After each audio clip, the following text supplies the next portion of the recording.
This here. Hello, everyone. No countdown today. Just straight into it. You surprised me. I was gonna drink some Diet Coke while we waited. I apparently forgot to hit the put the countdown on there. This one. Hey, It whatever. works. It works. Hello. Just get right into it. Mm-hmm. How we doing, everybody? Welcome to the Welcome. Nice Niche Snobs. How are you guys doing over there? It's hot. Yeah, it's kind of warm here too, but it's not nearly as hot as down there right now. But It's hot, but I still wore oud today. So there you go. Hey, if it's dry heat, it'll work. it was fine. It worked fine. I was inside most of the time. So now I don't know how the other people at the museum thought about it, but no one said anything. Okay.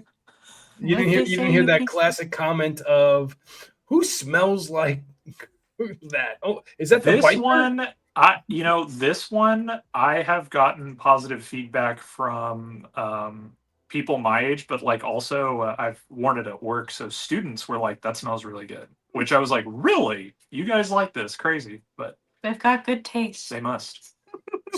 Sometimes in the air, oud smells better Yeah. than up close for sure. This stuff is not King Blue oud. This is This. it's not that. I need to really sit down and look at kind of the differences because I believe it's Laotian oud. One of them is the one that is very much, I believe, from India, if I'm not mistaken, is the one that's a bit more barnyardy and a little bit Yes. more Fecal. Funky. Yeah, Yeah. a little bit more fecal. But I this think it also stuff depends isn't- on how old it is. Yeah, If that it's, doesn't make any sense, dude. The Creed stuff shouldn't that be? It's, Oud's Aryan. they call it sinkin oud or sinkin oud, which is Yeah. oud that is so, or wood. The wood is so full of the oud, the bacteria, that it just sinks in water instead of That's floats. brilliant. That's cool. So Mm. that's the really expensive stuff. That's like the stuff that's like $5,000 for like an ounce of it or something like that, or like Wow. even more than that. It's crazy, I think. Yeah, where it's like just so filled with the I'm just agar picturing- that it's Picturing the inside of the tree, like slicing it. I don't know how they open it up. Like that, maybe they drill into it or something. But I think I'm just modern- picturing. Yeah, I think modern they drill into it so that they Okay. can try to keep the tree alive. They like That's just good. they just infect the tree at a certain spot, and then they drill into it and extract what they can, and they go on to the next tree. And I guess that's how the modern system is they grow trees, they do that, they put it so it's within, I think it's like 10-year cycle or something like that they have these trees set up.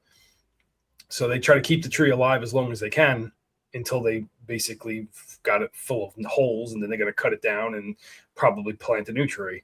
So that's Very interesting. I watched the video. There is a lot of videos out there about like their production and the like harvesting of oud, and they're quite fascinating to kind of watch. I would definitely check those out. So maybe I'll try to remember that and put it in the link in the description or a comment for afterwards. Yeah, But I'll anyway, definitely be checking that out. today we're talking about the World Cup and how fragrance matches with the teams that are left in the World Cup. World Cup definitely tried to make it hard on us, though. There were some teams that we were like, you know what, this should be easy. This is an easy pick. I can easily line this up with something, and then they threw a curveball. People had to go and lose, and some people had to go and win.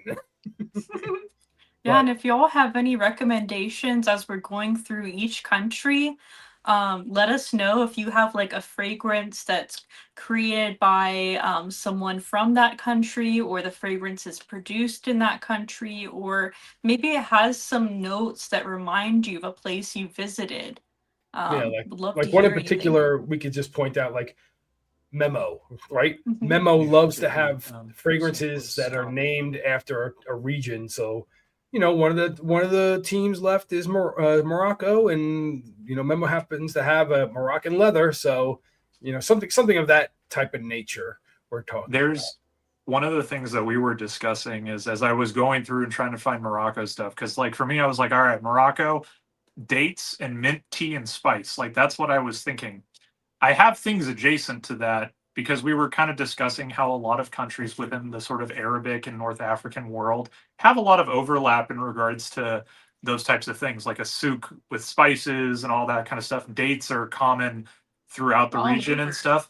The thing we also talked about is making sure that we tread carefully when we say that because there's a lot of people from that region that don't see it that way and see Their it that regional specialty is their regional specialty. and that's from personal experience with having a number of friends from Lebanon, Syria, Turkey, and then not even like Greek folks that are like, hey, we're Mediterranean. There's actually a lot of overlap too. It's like, just calm down, okay?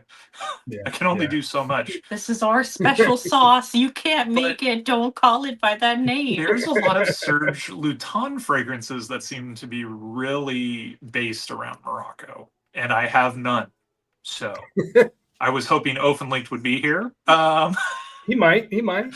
He might, but yeah. We'll Well, let's catch get up into with the chat chat in bit. a moment. Yeah. We got Joel wearing his 8 and Bob. Hi, Joe. He's worn this before. I remember this one. This one's a good one. My favorite one from 8 and Bob is Egypt. It's a really nice one. Check that one out. And then see, here's Openlick. He's gonna say he's gonna try to make it.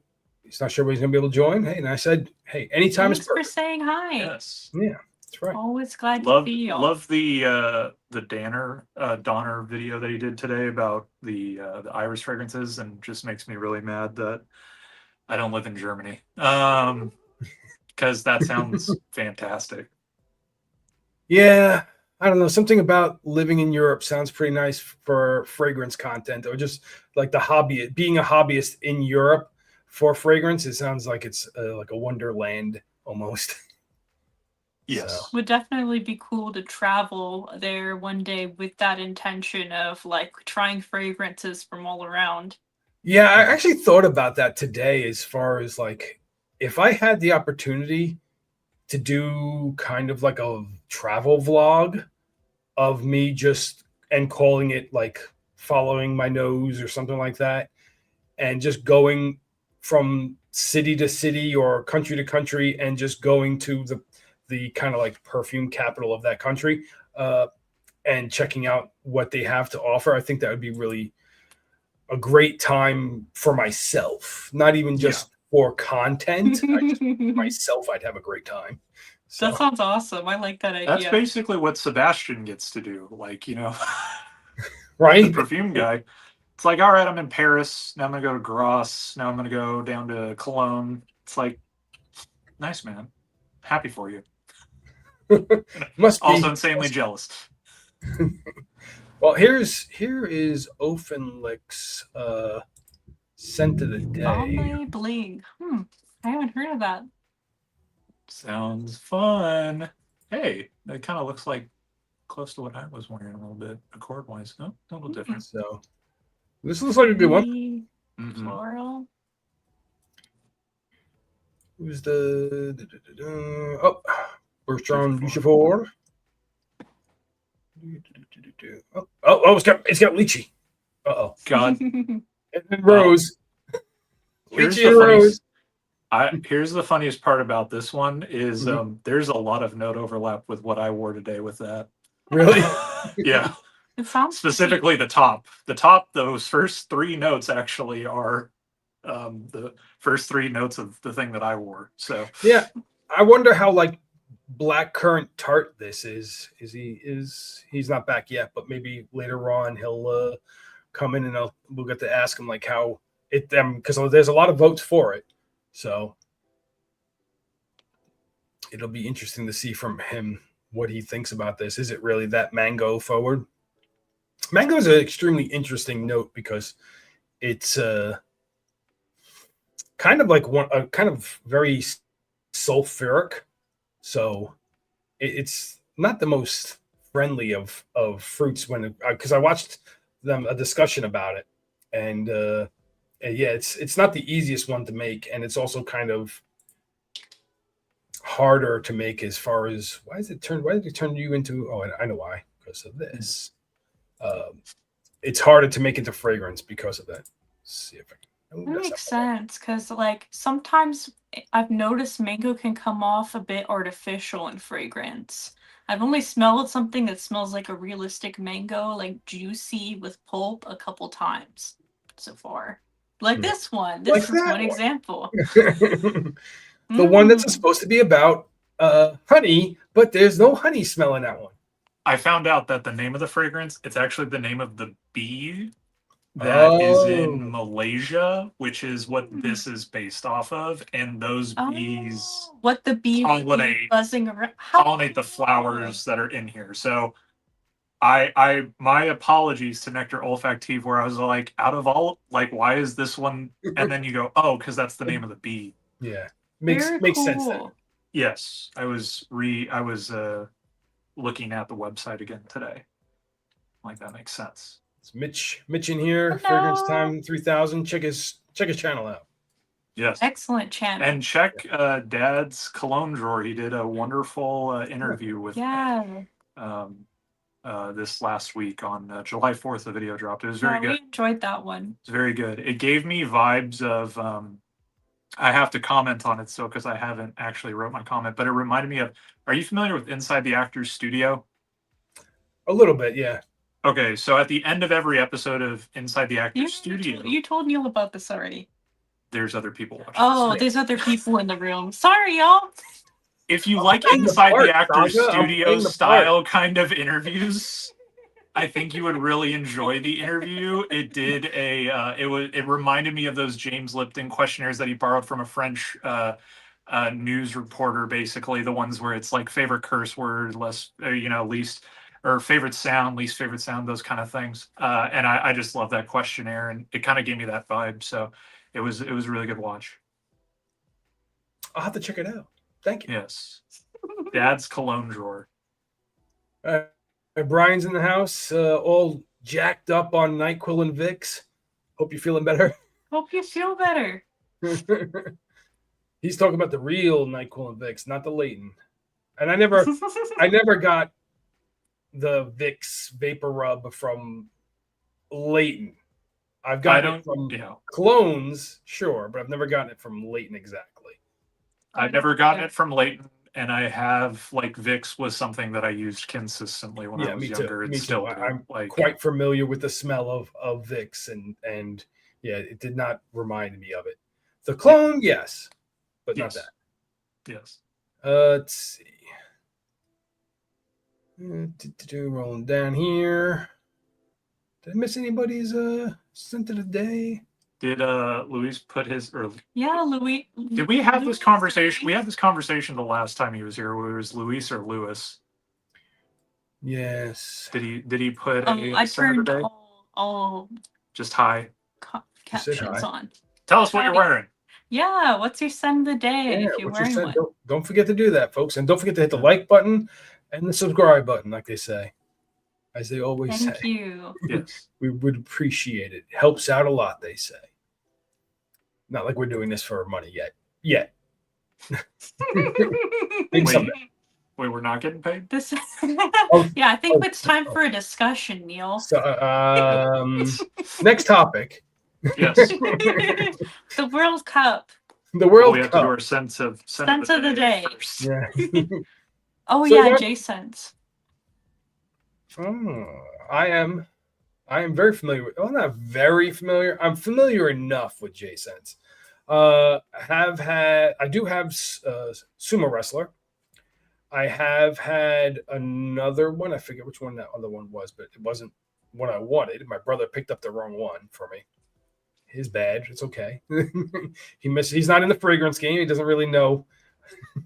But yeah, I've tried out just about everything from the house. They've been in the last two Scent Explorers. I'm hoping they'll be at this one, but I don't know. We'll see. There's some standout ones from the house. Very nice, very Japanese kind of themed house, because the scents, they don't really project themselves and stand out and punch you in the nose like a lot of Western style scents. They're kind of more reserved. They're kind of easier on the nose, but really nicely done, I have to say. And if you're just someone who wants to smell kind of nice and not really be that pronounced, it's a great house to check out. I think also tossing in Da Nam from Vietnam as well. That's the one that made Dalat. They made an entire Japanese line as well, where they have like Moonlight Samurai, Japanese whiskey, which smells. I liked that one. It just smells like whiskey. It's ridiculous. The only problem with that one is the giant bottle that they sell it in. It only sold it one size, but those ones are a little bit more. I think those blend well with a more Western style, where there is a little bit of punch on the fragrance, but definitely has that more Asian aesthetic with the scents itself. Like my bottle of Delat's almost halfway gone, and I've only decanted that with 3 people. So much of that is just wearing. Yeah, It's my wearing. Wearing and sharing. Slow down there, Austin. Listen, it was just 4 sprays of what I wore today. It was pretty good. Let's not talk about Gusto Limone. That was just like a summer fever dream. It's gonna have to get shelved because I won't have it for next summer. Right. Point. Like, or you just have to buy a new bottle or something like that. Or just go on to another one. Let's not be ridiculous. Yeah. Or just go on to another bottle. So, yes. Speaking of that video, if anybody wants to check that out, go check that out. It's a good video. Limone on top. Yes, Limone on top. I still need to watch it myself. What the heck? I could kind of hear y'all through the door because you guys were down the hall doing the recording, but I need to watch it in full, like in the background while I'm at work one of these days. I did share it with George, and he did watch it or listen to it. I'm not really sure what he did. Because it sounded like when he wrote the reply back to me, it looked like or read like he just kind of listened to it, which is fine. I mean, because it's not really something that visual that you need to see constantly. Yeah. You can just listen to it and be entertained like that. Podcast format, kind of like our show, Yeah, exactly. You don't have to be watching. You could be listening in the car or something like that. But he found it fascinating for the pairing, the layering between Seraphim Red and Limone, and also how Seraphim Blue, we felt that it didn't work with Limone.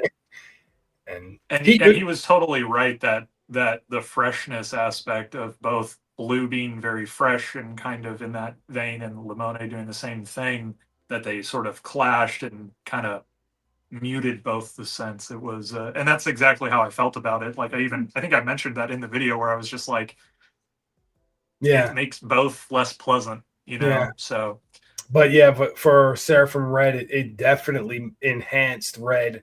And I liked how he described it, because it was like as if Gusto Limone was the morning, the sunrise, and Seraphim Red was like the sunset of the same day. That's nice. So see, that's why I wouldn't buy another bottle of Gusto Limone just now, because I'd want to get a bottle of Seraphim Red instead. It's good. It is good. I do love that one. But anyway, what was your scent of the day, Saga? Scent of the day. Well, today was a Wednesday, so I had my department meeting, or my team meeting rather. And so I wanted to wear something that gets me in a good headspace for work, and being a social person who definitely understands office culture. So this one I wore, Cosmic by Kylie Jenner, one of my favorite celebrity perfumes. It's a pretty like powdery floral with like a touch of vanilla. It's not too sweet in my opinion. I think that people of all ages could wear this one too, but it's definitely feminine leaning. I need to reapply. What do you think of this one, babe? I like this one, as I've kind of talked about before, that I'm not a clean girl kind of scent person. There's a few like just kind of like musk based Oh fragrances that yeah, I it's real like. musky too. Um, Fluffy. this one's really nice actually for just like the everything about it. Now, like if you have a super challenging nose where like this isn't like, something, this is something where hot take. If this was in a Byredo bottle, it'd be Oh $300. yeah, absolutely. That's one of the reasons why I like this because it's a good value. That's more of an indictment on Byredo, for the record. I'm not a fan of that house in any capacity for a number of different reasons. But that's personally, I don't think that for if you're talking about construction of a scent, this is just really nicely done. That is perfectly affordable. It's not anything immensely groundbreaking, but it's It's executed not really well. exciting. Like I don't feel invigorated when I wear it and spray it in the way that some of my other fragrances do. Mhm. It's just like if I don't really want to think too hard about it and I just want to kind of be in like a calm but measured kind of space. That's what this one invokes for me. Like it's something that could be like someone's signature scent or something if you're not really into perfumes. Something that you just wear for the functional purpose. But I like it. So overall, it's a pretty musky, ambery fragrance with vanilla. Sweet, not overtly It's complex. not super floral either. Like I don't get like, It's not dense loud either. jasmine. It's very like fluffy, wispy. Yeah. Oh, okay. But it's one of those ones where if you have like a niece and you need a Christmas gift, Oh yeah, yeah. Or that's a like good one. someone who's like a college student, high school student. It's not too mature either to where like a teenager couldn't wear it, Mhm. in my opinion. Yeah. I don't know how I'd feel as like a parent. Kind of light too. Yeah. It's not super dense. Um, but yeah, it's a nice clean it's more than clean skin. Like the idea, like I've said before, like um Juliet has a gun, all of their musk fragrances does nothing for me. Mhm. Ghost in the Shell, which is kind of your skin but better as well from ELDO, doesn't do anything for me. But this one's it's pretty nice. Nice little powdery vanilla thing. Yep. And Thanks, what Aunt did Kathleen. yes, thanks, Aunt Kathleen. Yes. What did you wear, Sean? I wore Serena from Nectar Olfactif, which is a Julian Raskin, I believe, which is a mango, blackcurrant, lychee, or literally the notes to Bombay in this are pretty freaking similar. Like it was kind of funny seeing that comparison or just looking at it. I was like, hey, this is a mango oud fragrance with geranium that comes off pretty rosy and in the mid. Um, it's delightful. It's summer oud. This is the kind of stuff that I talk about where I think mango actually pairs really well with oud because of the funk and mango having a bit of that funk while also that sweetness. Yeah, you would think when you read the notes, like I blind bought this one. Dangerous. Live life very It was a very dangerous blind buy. It worked out because it's a wonderful set and I like it a lot. But yeah, if you look at that top, you're like, is this gonna just smell super sour?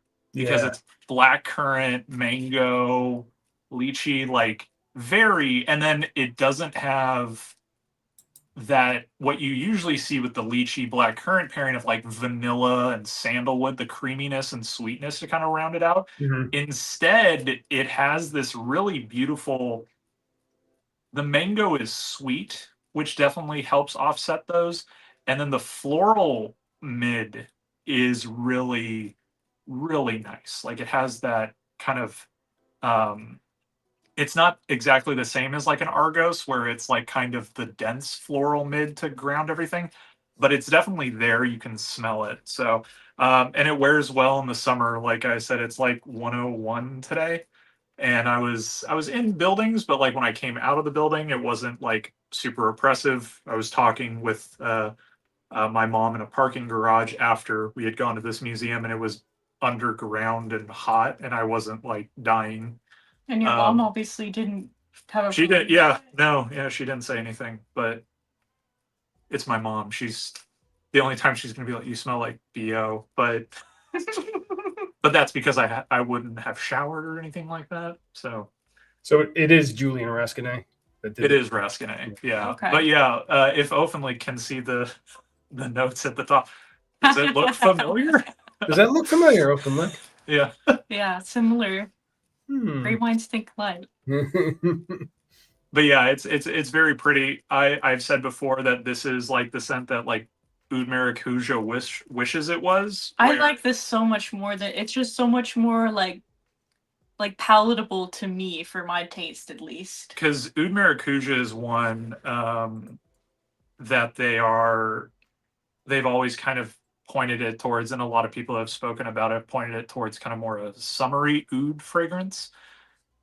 But really, it's not a summer fragrance, that Oud Maracuja. It is passion fruit and oud. Just It's what fruits would smell like in the summertime if you left them out. yeah, kind of, yeah. I definitely I wonder if that was the brief that that he got.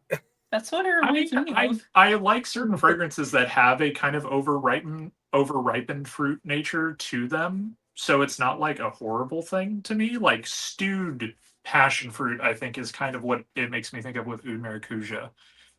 See, this I kind of like fully feel that Oud Yeah. Maracuja is an ombre nomad like twist more Yeah. than anything else. Yeah. So. Yeah. No, like I definitely think Bombay Bling smells different to this. I just found it funny that you're like, "That's what I'm wearing." I was like, "Hey, that looks awfully familiar." Yeah, there's quite a few notes in there Similar that line up notes. with mine. Just Yeah. goes to show you, just because the notes are exact, could be a lot of similar notes, doesn't mean it's going to smell exactly the same. Very true. Sure. Mm-hmm. All What right. about you? Well, What'd you wear? Yes. What was your scent of the day? let me remove this bad boy. I wore Absent Minded. Mm. So this, if anybody had watched the Frag Out episode with me and John C, is from Akankush, I think the pronunciation is. And this is kind of, so this very is absinthe forward off the top, but it's also very kind of light and airy. Something that's actually pretty good for the summertime because it doesn't ever feel like it's overpowering and it's going to like suffocate you in any sort of way. I think I saved it. Oh, here it is. Share this one. So here it is.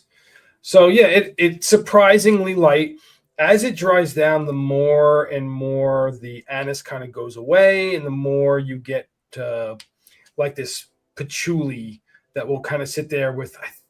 I swear it smells like a vetiver, but it might just be the patchouli in itself that I'm getting. Nah, it's probably just the patchouli and a little bit of the oak moss that kind of give it that overall vetiver kind of feel. But I really enjoyed the wearing of this. But I mean, again, you have to like the note of absinthe and anise and fennel and these things at the top. You need to like these things. Otherwise, you're not going to like this fragrance. Now, I can imagine. Let's see. La Havert is definitely more of a winter and fall fragrance. Maybe a little bit of spring. You can get away with the early spring, depending on where you are. This is definitely the other half of the year. You could definitely wear this in a hotter situation. I wore it outside today, and it's 80, 88 here, and kind of, I think it's like 30% humidity or something like that. So not very high humidity, but it did fine on the walk around. town. I can imagine it kind of can cut through that. Like it's very stringent. Like those top three notes are very, and you're correct. It's like if you don't like aniseed as a kind of smell, just don't even mess with it. Like I understand there's a lot of folks that are like can't get behind it, but like some of my favorite fragrances, like 1725, that anise is gorgeous in that, and like a number of the Lolita Lempicas also use a lot of that. I like their Anise kind of thing. anise kind of licorice accord. Yeah. Now I just want to drink a cocktail with absinthe. I like absinthe. Oh, I gotta share something with you guys later. Something that Brian shared with me. It's an article from an artist who did a substance every day of the year, every day of the month of a certain month, and did art high on that substance. He showed me that as well. I was telling him, I was like, there's some of these particular substances that he was using. I'm like, I don't think he could like do anything beyond sit on the ground, let alone paint. But Did you like some of those things were disturbing. The DMT Yeah, one, like the DMT one made perfect sense when it was drawn. I was just like, yeah, it's a man drawing ego death. Like I get it. You know, that's intriguing. Some of the other ones, there were ones that like I kind of scratched my head and I was like, you're an interesting fellow, aren't you, Mr. Artist? That you have this like bright, happy thing, and it's like, Yeah. a couple of them were like, it seems a little jovial for what you're on. What about computer dust? I was Computer, just yeah, the computer what? duster, Computer dust? the canned air. Oh. He huffed canned air. Oh, isn't the street name for that called like poppers or something? Poppers, that's different. That's different. You, Shows you how much I know. You're kind of thinking of whippets, but Ah. whippets, that's nitrous gas. I think he did that too. Yeah. Yeah. That was the Yeah, next it was a really interesting one. It gave me vibes of that those paintings of cats that people claim was an artist slowly losing his mind, going into psychosis, and the cats got You more go along a journey with the person through the art. Which for that one, I don't know how much I trust it. This guy, he seems like the type that would have access to all those kinds of substances. Yeah. But anyway, the absinthe in this is not going to make you crazy like it did that artist. It's just a nice anise note. So if you have the opportunity to check, if you like anise and you have the opportunity to check it out, I would check it out. So that's my recommendation. Sounds cool. Well, now let's see, we get caught up in the chat. Yes. Yeah. And then to the subject of the day. Yes, and then we'll get into the subject. Let's see. It's a fun one. Blaine wearing Lemonata from our good friend. Well, not our friend, but our well-known perfumer. A well-respected and revered figure in this community. Yes. Claude Deer. Claude Deer. That's his brand. We also tried. You guys tried it too, right? Did you get that? I have a sample of it, and I wore it. I didn't wear Limonada. I wore the other one that I believe Joel recommended. That was more tropical.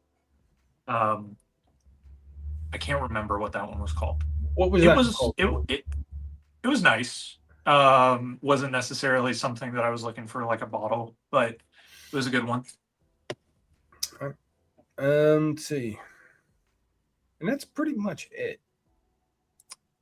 I will say I'm interested in that private collection. I'm interested because I believe OpenLink has the sample set, so I'm interested to see a video on that one.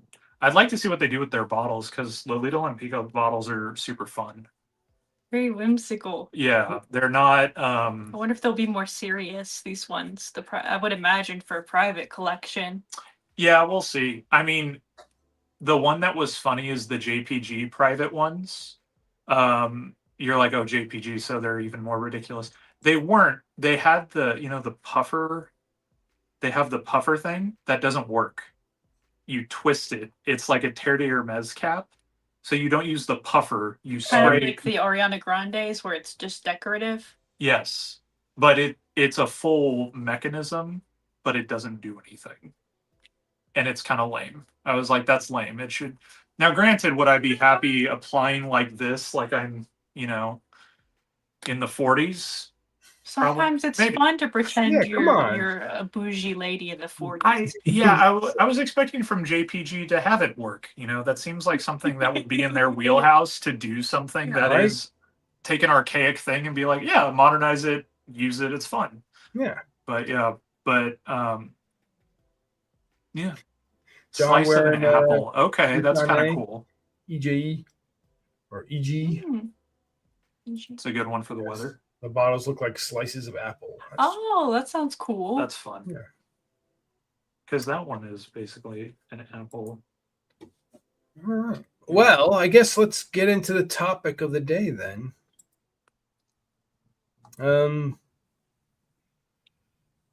Ooh, sorry. Bless you. Bless you. Thank you. So, topic of the day is, of course, World Cup. And we're going to highlight kind of the remaining teams that are in the tournament and kind of riff off the idea of like, here's perfumers or here's fragrances from that team's home country, from that team's nation. And again, if anybody has suggestions, you're more than welcome to share them on like things that you want to hear or you want to talk about, as far as being things that you would say that yes, this is definitely something that represents the nation that's playing in the tournament. So please do share. Could be like a note that reminds you of a place, somewhere you visited, someone where you'd like to travel one day, a perfume from a particular country, or a perfume that's made by the perfumer is from that country. And it's an interesting aspect because like one of my choices, I don't think it has. It's this idea where I think there for certain perfumers there needs to be intentionality when they're covering like an area. Because one of them I picked because he's from Switzerland.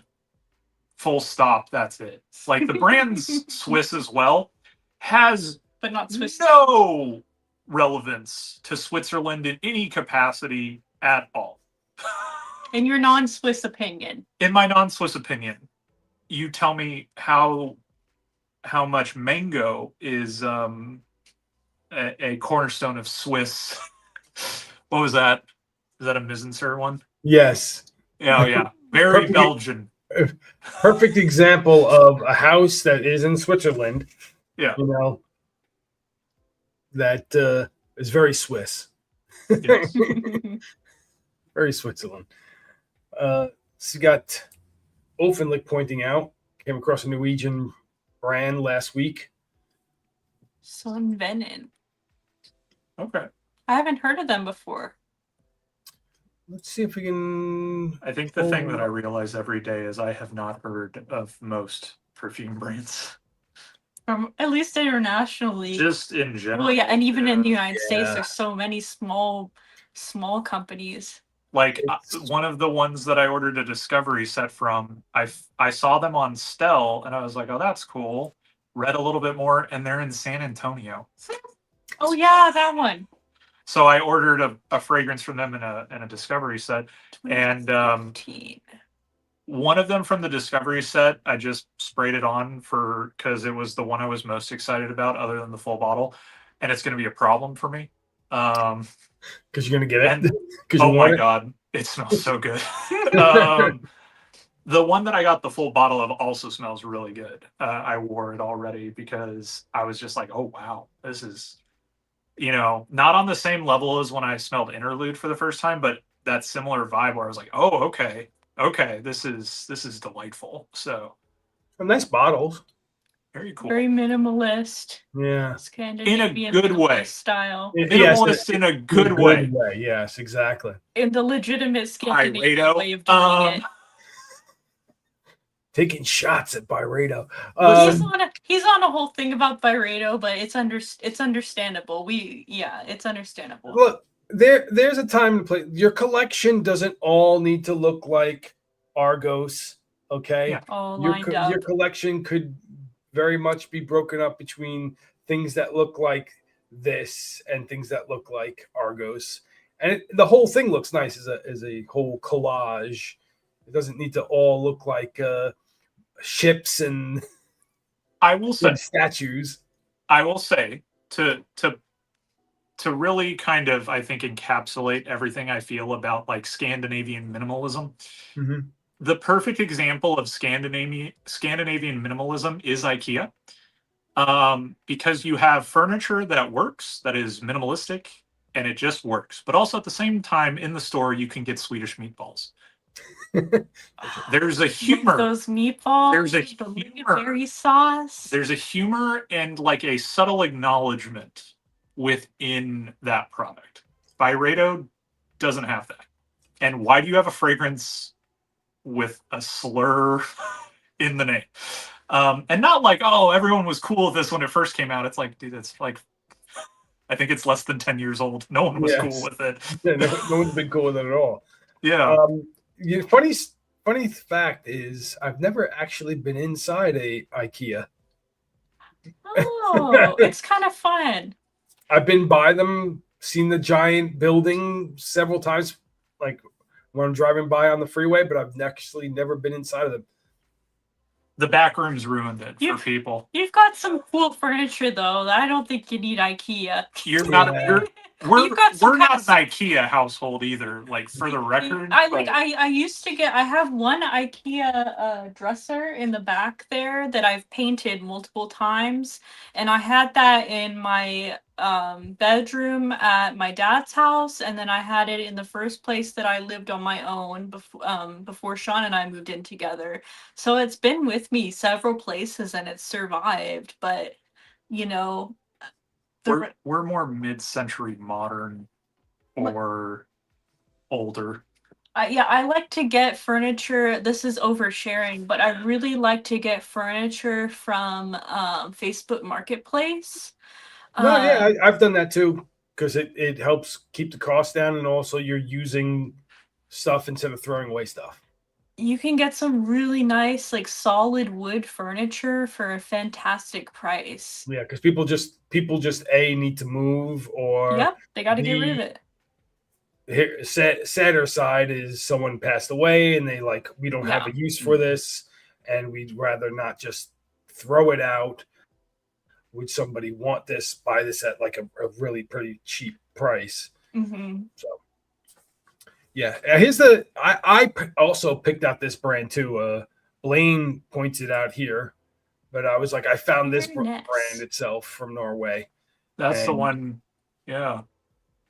You can get their fragrances at Epcot. Huh. Oh, really? In the Norway pavilion, the gift shop sells their fragrances. Huh. I wonder if it's like upcharged or whatever. On FragranceNet, a bottle was $140, so who knows? Yeah. They only have these three though, so yes, I don't really know. Like, I know they have more because their website shows. We can go to their website, I guess. The brand link. Yeah, I think they're. I'm trying to remember if they were also clothing beyond fragrance, but or skincare products. Yeah, it might be skin. Yeah, because they have like a deodorant. Yeah, shaving gels and facial scrubs. So, but they only really have one. Just a couple. Fragrance for men. Let's see. I don't know if Erlen Holland is also wearing this brand, but supposedly, as I was kind of reading through the one for men, is people are kind of like, it's a clean, fresh, sort of scent. I think too, in a certain way, similar to the conversation we had about how within Arabic kind of regions that there's an overlap.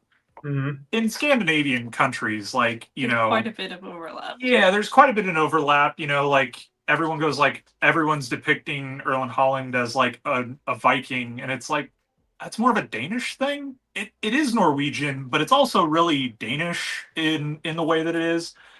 It's one of those things too where, like, as Joel kind of mentioned, one of the ones that I think is super cool actually is Panadora as a house, because it's a Swedish house and the perfumer is a Syrian immigrant to Sweden.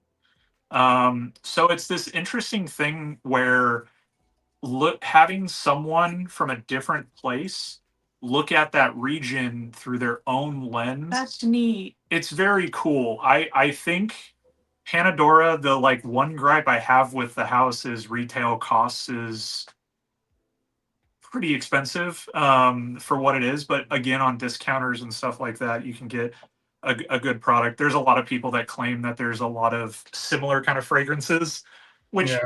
don't get me wrong, Aqua Dora, even though the one guy that commented on my short of it saying that it has no similarity to the Tygar DNA, when the top notes are grapefruit, lemon zest, and amberwood. And ginger. Yeah. Okay. Sure. No similarities at all. Definitely haven't sprayed both on my hands and gone, oh, it is the same. But let us know what you find, Blaine. Yeah. Yeah. The only one I know of is J-Scent. I do know of another smaller brand that isn't like really known outside the country. Like I've seen it when I did like researches and stuff about when I was, hey, am I going to go to Japan to visit my brother? Let me see what I can find out. Like what's local there. And I did see another Japanese brand that was like, oh, I could check them out, I guess, but I don't remember the name of them offhand. But yeah, but like Saga and Mr. Saga was saying, like Denam, the house is a great house because they make a line purely about the Japanese fragrances and stuff like that. So if you really want true Japanese perfumery, Blaine, you just got to go with Issey Miyake. Nothing French about it. Nothing at all. Nothing at all. Quinton Biche, he's a full-blooded Japanese man. That's right. Oh, yeah. You can tell. You can tell by the way he is. Yes, exactly. Especially the way he speaks. Yes. So, what's the next country? So that's Norway. Norway is playing. Oh, hold on, let me pull this up so I don't. Norway is England, I believe, right? I do believe so. Let's see. I believe it's England. A Japanese yes, it brand called 3. Haven't heard of them either. England. So England. Who's got it? It is England. England is kind of interesting because there's a lot of brands from England. Yep, there's one right there. Let's bring it. Florist. Good old Florist. Good old Florist. Now, Florist is definitely, when you talk about heritage brands, you could talk about Florist. Like they legitimately have a heritage. That's not manufactured like some other people. Yeah. They made Queen Victoria's fragrance for her wedding. That's right. I also have another one here. Here's a British brand right here. Not Wilson. Gravitas. That's a cool engraving on the bottle. He actually changed the bottle to not have the engraving anymore. They're stickers, I think, now. So I'm kind of glad I got the earlier ones. This is probably like, I'm not so much a fougere person anymore as I used to be when I first got in, because it was really a type of genre that I felt there's so much redundancy in the genre that I didn't necessarily need more than one. And this, for me, this is kind of like my one that I have. So it's a good one too, because it's a real 3-phase fragrance. Like you legitimately have a top that stays there for about 20-30 minutes.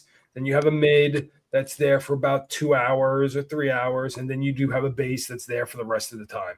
So, and each one is very different. So I firmly feel that this is a great fragrance for somebody who wants to try a real 3-dimensional fragrance, like as far as the stages themselves. So I think also a lot of the because a couple of folks are shouting out some Penhaligon's, Atkinson's. Penhaligon's, yeah. I'm not familiar with Atkinson's, but I have like Oud Save the Queen. Hmm. They're I think that if I were to point to a fragrance brand that definitely there seems to be an embodiment of that national kind of ethos. A lot of British fragrance houses are like that, where there is a general like stiff upper lip. Yes, It's austere. There's a traditional aspect to it, and then you have Roja. Yeah, very different. Which, a little bit more playful, kind of a little bit more eccentric, a little bit stranger. A little more fun. A little bit, yeah. And then Aaron Terrence Hughes, yeah. That very much more fun. Yeah. Yeah. Where you have a few of these brands, Floris, Atkinson's, Penhaligon's. Penhaligon's, like, if I were to pick a fragrance brand that should have been featured in like the Kingsman movies, it would be Penhaligon's. Mm-hmm. That would be good product placement. Stylized, but also buttoned up and traditional. Atrium's also a British and English brand too. Mm-hmm. Yeah. Welton, Omar is based in England. He's a Londoner himself. Welton, London. I haven't heard of Welton, London. Welton, London. That's another one. It's they're kind of hard to get over here at a decent price. You have to pay kind of almost retail price for them. You can get them from Max Aroma when Max Aroma has their sales for a little bit of a deal, but yeah, they've got some nice stuff too. They have a fragrance called Lucky Charm. Yes, I do have that. I have that sample around here somewhere. Yeah. It's from the same perfumer that I have that made some of these Habibi New Yorks. Oh, okay. The Urban Oud and the Penthouse Molten Brown's another one, yeah. Wow, I'm learning so many new things today. Molten Brown's a good one. Clyde Christian, I will acknowledge its existence. Yeah. This Welton London fragrance looks really good. That does look good. That note breakdown. Myrrh, incense, coffee. Yeah. Isn't that fun? Completely different. What we noticed first, Tonka, Cocoa, and I'm like, you look at the top notes. I look at the base notes. That'd be kind of a fun video you guys could do. Yeah. Something like, we do have a collab one coming up for that fragrance, Love Marriage, which would have been on the list if India was in the World Cup. But that's a great fragrance. If you haven't tried that out, you should definitely try that out. Yeah, people, give it a try. Yeah, it is kind of like a. You have smelled it before, but it is a better version of things you have smelled before. Yeah, like it smells like Kamra on the initial blast, but not overly sickeningly sweet and ridiculous. More floral, like kind of like depth to it. Like I really like the nuance of it is way better. Carnation, right? Marigold, yeah. Very approachable house. Mm-hmm. They don't try to make fragrances that are like too out there.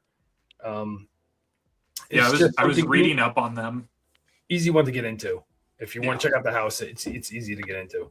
It's like Zunel Gilly and some. Mm-hmm. There are niche brands that are smaller niche companies that are just as accessible, if not better accessibility than a designer house. So 100%. Mm-hmm. We don't. Well, UK's not in this world tournament, my friend. If it was the Olympics, it would be. Yes, it would be Great Britain, but yeah. All right. Well, let's move on. Okie dokie. Let's move on to Spain because that's a good one. Oh boy, there's plenty of things to pick out from Spain. Yes. He's running. He's running. I'll running start down the off, hallway. as he's going to get that, I'll start off. The designer house, you got Loewe, right? Yeah. And Loewe's very easy, approachable house to get into. This is often referred to as a Bleu de Chanel fragrance, like better oils, better quality for a cheaper price. What was it their intention to clone them? I probably maybe not. Maybe they just said to them, "Hey," to the perfumer, "could you make something that's similar?" And that was it. That was the brief of that. Or maybe that wasn't even the brief. Maybe who knows? But I like it. It's nice. It's easy wear, you know. So in the chat, if you got any Yeah, for Spanish Spain. suggestions, come on. Yes, that was another one I was expecting you guys to do. Yes. This is lovely. Ramon Mondragol's Siesta. Oh yeah. I finally smelled flamenco. Eh, I wasn't super impressed by it. It's okay. it smells a lot like Angel Nova. Like it's that raspberry kind of fresh sort of thing going on. This one though is beautiful. It kind of opens with like a very not lemon pound cake, but like creamy lemon vanilla vibes with a really pretty iris. Like it's Siesta is a really great name for it because it's relaxing. But also at the same time, like it's relaxing, but I think the first time she smelled it, she was like, "Oh, ooh," you It know. was like at first it was like refreshing and invigorating, and then the more I smelled it, it got like really like tranquil. Yeah. The name is just so apt. Yeah. Carne Barcelona, y'all both. Melbourne, yeah. I wanna smell their tennis themed one so bad. Rosendo Mateo. Austin's not here because he hates soccer, so that's yeah, why. that was his real reason. He got upset Yeah. about that ball being on his head, you know. Yes. Yeah, but Rosendo Mateo, yeah, there's. I have a Spanish perfume to talk about. Oh yeah. Let's talk about it. What do you got? Yes. What do you got? This one is very special because my grandmother introduced it to me. I don't have the fragrance itself. I just have the little perfumed soap, but eventually I'll get the fragrance, a bottle of it. Maja. It came out in the 1920s, early 1920s, I believe. It smells very vintage. It is so cool though. Here's the soap bar. It's engraved. So here's the fragrance itself. Yeah. It smells a little bit, it smells vintagey, a little spicy. The rose isn't like very fresh. It's a bit like potpourri and a bit green. I definitely get the carnation and the geranium in it. This looks like And a great, like just the notes on it. I'd It's love a that. great classic fragrance. Yeah. But yeah, my grandmother, she grew up in Jalisco, Mexico. And she moved to Texas when she was 12 years old. And this is one that she became familiar with as a little girl in Mexico. Mhm. And then later as an adult, when she would spend time with her friends and family back in Mexico, they were wearing this all the time. This was like in the like 80s, 90s, and sorry, I lost my train of thought. But yeah, very beloved in my family in particular, and my grandmother always keeps these in her bathroom. I believe, if I'm not mistaken, it was the Chypre from Aromas de Salazar that we said smelled kind of like this. Oh I yeah. believe it was, which would make sense because that Chypre from Aromas de Salazar smells really good too. So like, they're very much in the same kind of lane where it's traditional. It's not very expensive either. I think you can get it for like maybe $20. But I could see it's not everyone's cup of tea, especially like for a modern someone with modern taste, but I'm glad that it's still being manufactured, still being made. Mm-hmm. $25, yeah. That's on my list of ones I'll eventually have to get. Yeah, and I mean, you probably don't need 100 ml, but hey. Yeah. But my Aunt Georgina in Mexico, she still wears this one. Oh, really? Uh-huh. And she has the actual perfume, not just the soap, right? You talking about? Yeah, the perfume. Yeah, my grandmother, like they come up to visit my grandmother a lot, and she likes to set up the guest spaces like it's a hotel room. And that's one of the things is she'll leave you like a candy and a water bottle and like a little perfume soap, so you feel like you're staying somewhere special. All right. Thank you for letting me Also, share my Maja. we also have. We'll bring this up too. We have some perfumers, well-known perfumers like Christian Carbonell, Carbonell.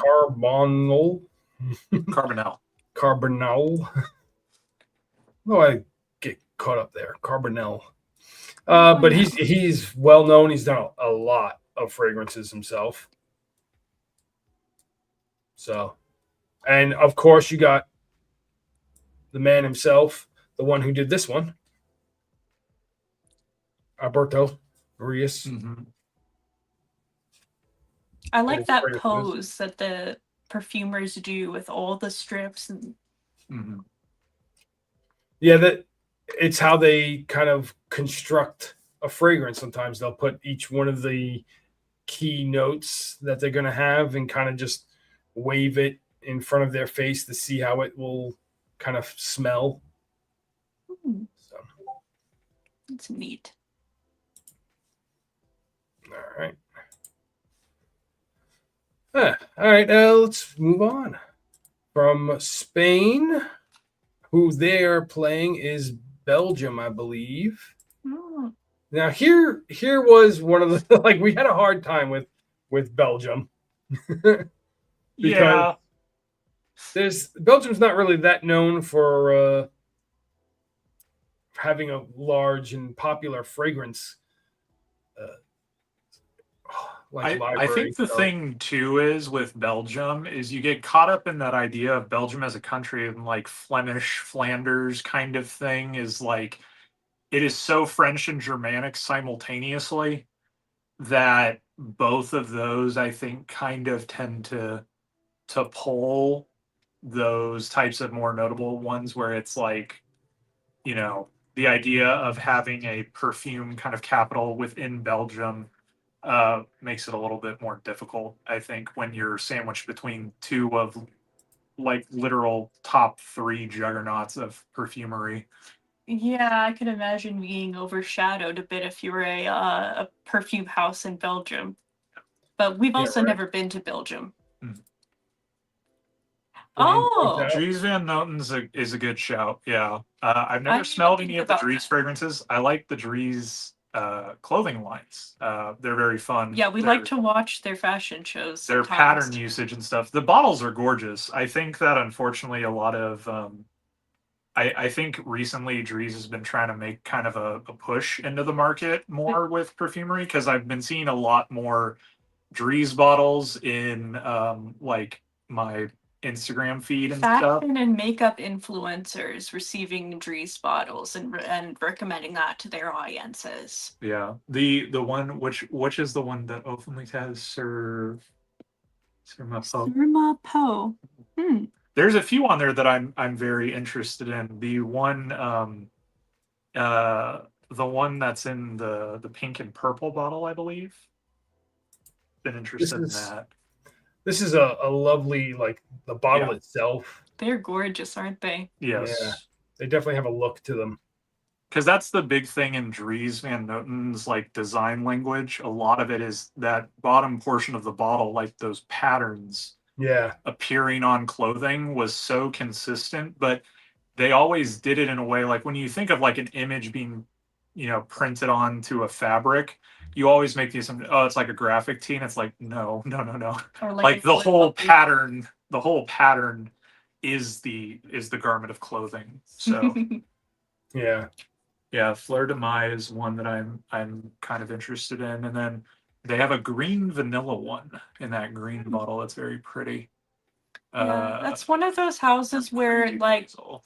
if I had the opportunity to try them, I would be interested, but it seems they're just far out of my personal price range Nah, yeah, I as hear you. far as full bottles.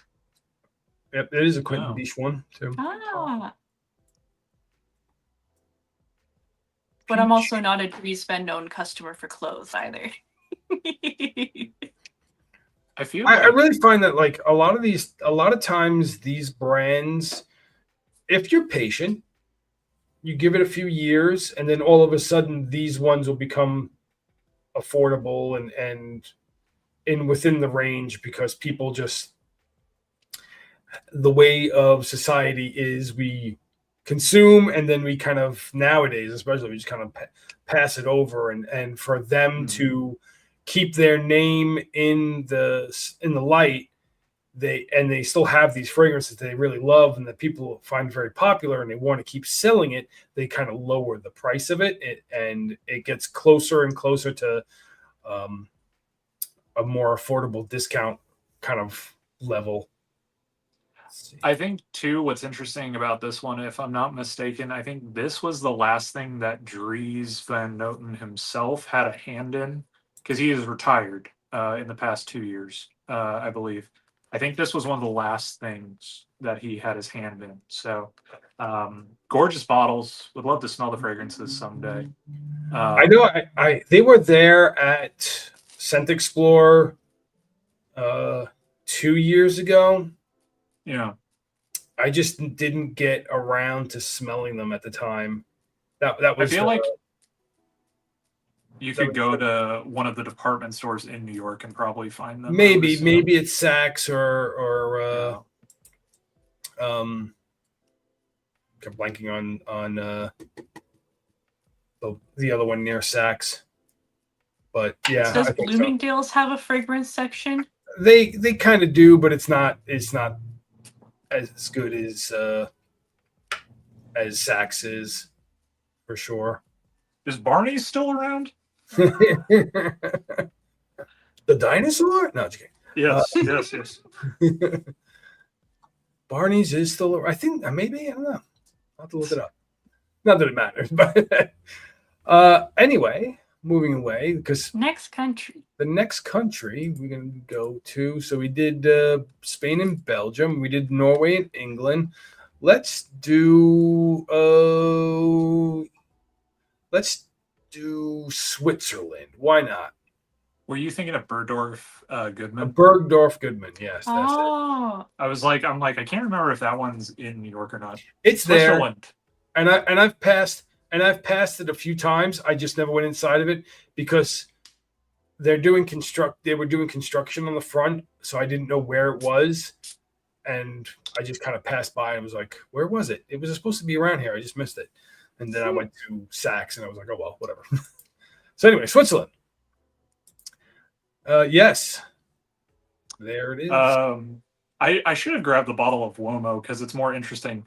I say it's more interesting, but you can check the dent in this. I've only ever decanted like 5 mLs for Austin, so that's all me. It's all you.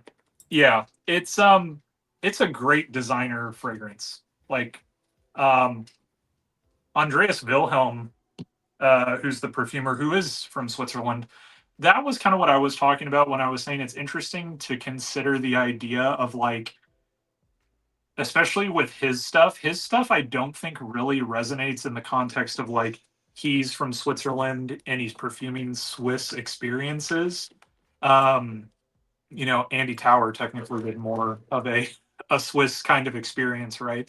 But I like the fact that Wilhelm, I like him as a perfumer because he has that same thing as Quinton Biche, where it's the range, where you can have something like this, which is like a fantastically executed designer.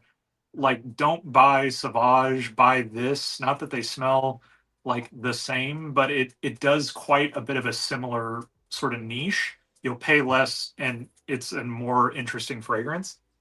But then, like Andreas Wilhelm has like his own fragrance brand has multiple lines, and they're cool. Like he's got gasoline based scents. He's got a bunch of different things that he has done, and I like that type of range in a perfumer. I think that when you're an artist, like obviously there's things in your wheelhouse that you're just like, this is what I'm gonna do, you know? Like I can make this thing over and over and over again. But I think what demonstrates kind of that true mastery in that artistic form is when you play around with other forms and still find creativity and success within those forms. So Smells Yeah. so good as you're moving your hands. It's- He's yeah. talking with his hands and it's wafting up into my Wafting up. face. yeah, it's like pretty good. it smells so good. It's one of those things where the funniest part about this, after owning this and Master's Signature, which are both mango heavy fragrances, this doesn't smell like mango at all anymore. At all. But that is the top. Oh, Indices perfume parfums is what Oh, Off Lake's in Belgian. Belgium. The So he's Belgian got one brand. for us. Oh, okay. Cool Water. Yeah. Davidoff Cool Water. Mm-hmm, You know, the Cool Water Elixir or Cool Elixir, the newest one, Mhm. I didn't hate it. Didn't Not hate the it? newest one. It's a saffron thing, but the one that they came out was Cool Elixir. That is like a really nice lavender balm that I quite enjoyed. Excuse me. I gotta go get something Swiss. Oh, okay. The dog is going as well. This is my favorite tower one. I definitely will probably pick up maybe one or two more from the brand to vary it up. But this is the first one that I've gotten because I got enamored with it when I smelled it. Mm-hmm. Yep, big tobacco. I am a big tobacco fan, even though I hate the smell of cigarettes. I do like the smell of tobacco in fragrance. Mm-hmm. So. I like both, but I like them in different ways. Tower. I partially blame Openlight for me getting into Tower, because I started off with Lone Star Memories, which You're on the right train of thought, Lane. Yeah, exactly. But I finally smelled L'air du Marocain. It was the is it the EDP or the X-Straight version? I can't recall. It was the newer one. We finally smelled that at the Scent Room in Dallas, and I was like, "Oh, okay, good. Another to add." I still need to try that sample of Golistan. Oh, Golistan. I have a sample of that I've just been sitting on. Need to try it together. And Sundowner is incredible as well. It smells so good. Yeah. Let's see. Oh, there it is. The good stuff. The good stuff.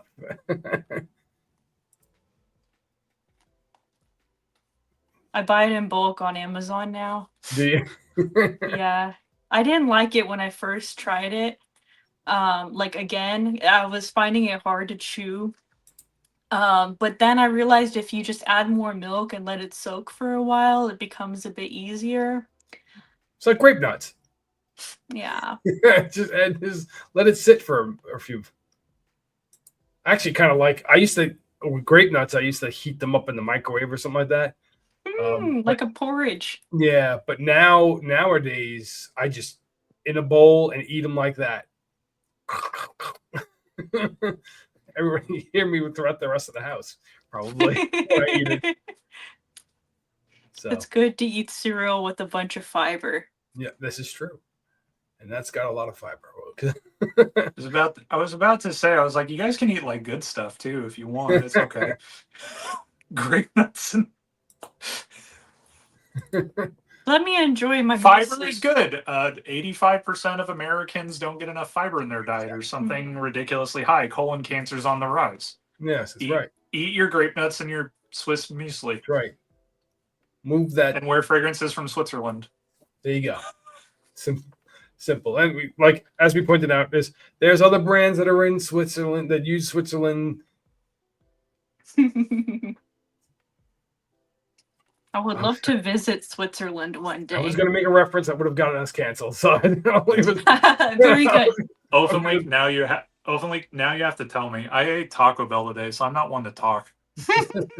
It's terrible today. All I ate today was Because you were ready, you were getting ready for this. Yes. I just like to have it for lunch sometimes at work. Sometimes having something like that for dinner is like just a bowl of cereal is nice. For sure. All right, and now we're gonna go on to Argentina. Follow up though. If you're having a bowl of cereal for dinner at night, are you really reaching for grape nuts? Or are you like, man, I wish I had some cinnamon life? Cinnamon Life is pretty good too. I like like that one cinnamon too. life is underrated. I love that. That is the truth. We should get Yeah. that. We haven't bought that in a long time. Yep. Cinnamon life, underrated. Drop your favorite cereals, hot Yes. or cold, in the chat, please. Top you go. 10 compliment getting cereals. I want to know. Grape Yeah. nuts is not on the list. Tonka cereal. Ooh. Low fat mozzarella. That sounds great. Openly, the one thing that I learned is that Germans, specifically at breakfast time, like to graze and have a little bit of variety in regards to what they want. So, you saying that, for the record, that's literally me, usually, where I'm like, oh man, I'm hungry. What should I eat? I guess 3 string cheeses. He eats string cheese every day and he shares it with the dog. It's so sweet. But that sounds like a nice balanced eating. Yeah. Yeah. Solid macros. Yes. Get your macros in, folks. Mhm. Stop messing around. And for Argentina, I picked out a new brand that I picked up recently. Demolished. Cool bottle. Demolish. And here's the the cap this is a wooden cap. Very cool. And you got this huge they're not overcompensating, folks, all right? Sandy's Mountains, etc. Yeah. And this is let's see, there it is. Oud Sublime. Mm-hmm. So this is nice spiced rose fragrance with some oud in the background, like nothing fecally about it, nothing kind of medicinal about it. It's kind of just a smooth woody oud. But this for what you pay for this is quite the deal, because you could probably get a fragrance that's kind of similar to its style in Neff's for like $300-$400 basically. Okay, it's that one you're talking about. I remember Yeah. when you got this, I was like, yeah, that sounds awesome. And this was only 180, so great pickup. I'll share the let's see. I think I have it here. Oh, here it is. This is just a brand. I was looking at Enigma because Stell has Enigma. I was like, I need to try Enigma too, because that's another one from them. But here is Oud Sublime. For those that didn't have not seen it. Here. So yeah. Very nice.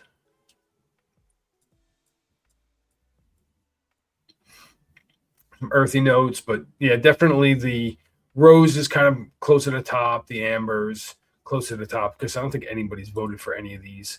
Yeah, one person has voted for these fragrances. It was John C. Yes, John C. Actually, no, John doesn't have this one.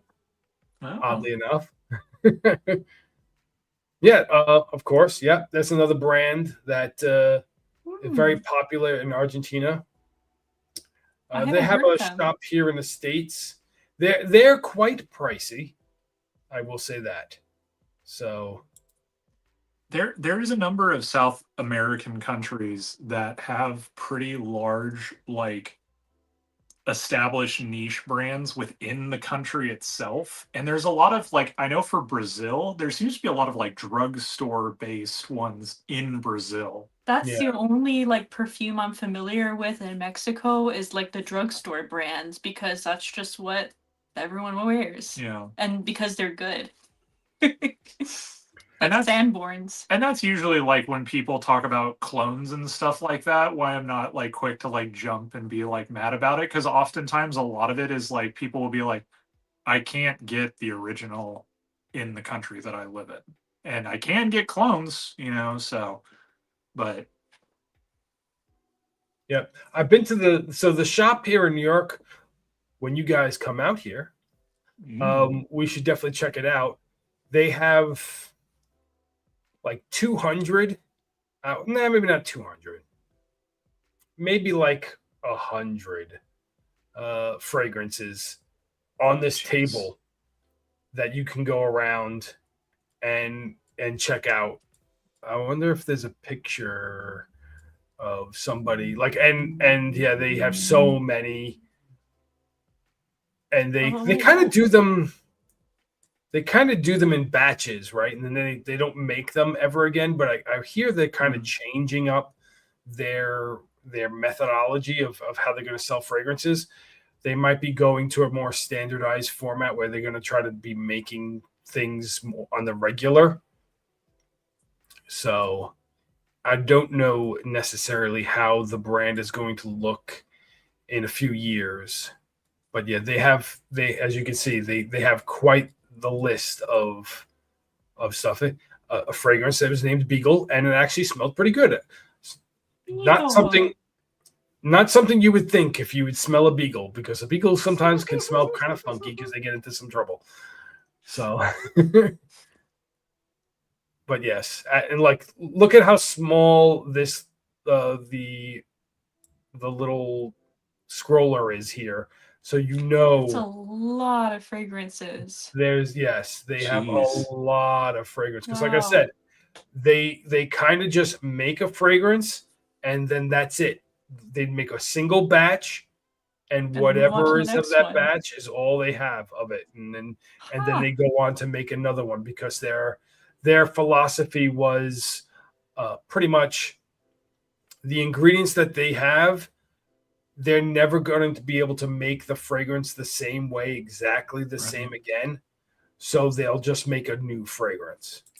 That makes sense if, like, say they're the ones extracting from like the florals or whatever raw materials. Like I can imagine, like, okay, here's our big crop of jasmine for this year that came from this garden that we have access to, and maybe next year the harvest will be totally different, or they'll want to go with a different supplier. So that makes sense.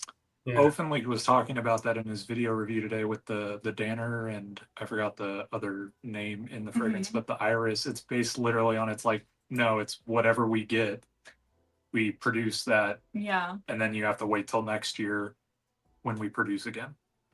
And I think that's how to do scarcity the right way, in my opinion. Yeah, it's like that brand Fern. I'm like, where it's like you have to get on a waiting list, and they have some good things going on with the brand in regards to like aesthetics and presentation and making it like a special thing, but it's also like, is the reason why you're only producing summer 2026 is for that scarcity driven kind of mindset, or what? But yeah, this isn't like Aqua de Joe 2025. You know, where this brand, it's like, no, man, we don't have that jasmine anymore. It's gone. It's all in the fragrance. So we're moving on to the next one. We use it all up. Next year, we have to call it something different because it's not going to smell exactly the same.